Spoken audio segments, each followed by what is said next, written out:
আজকে আমার দুপুরের মেনু। আজকে আর কোনো অর্ডার নিইনি, আজকে আমাদের ঘরেরই রান্না। ভেটকি ভোলা রসা করেছি, ধনেপাতা, জিরে, আদা, লঙ্কা, এই কিশমিশ, কাজু বাদাম, চালমগজ বেটে টক দই দিয়ে ভেটকি ভোলার ঝাল করেছি। দই পনির করেছি, দই, কিশমিশ, কাজু বাদাম, কাঁচা লঙ্কা বেটেছি ভালো করে, আর একটু মিষ্টি মিষ্টি করে দই পনির করেছি। করেছি পটলের তরকারি, রসা, ওই একই জিরে, আদা, লঙ্কা সব যে বেটে দই দিয়ে, আমি একটু দই একটু আর কিশমিশ, কাজু বাদাম সব তরকারিতে দিলে একটু টেস্ট হয় তো, তাই করি।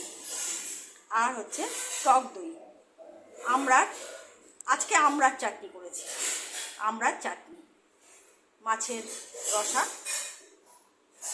পনির, দই পনির, আলু পটলের রসা, টক দই, আর হচ্ছে আমড়ার চাটনি। আজকে আমরা মেনু এটুকুই। তোমরা আসো, চলে আসো খেতে।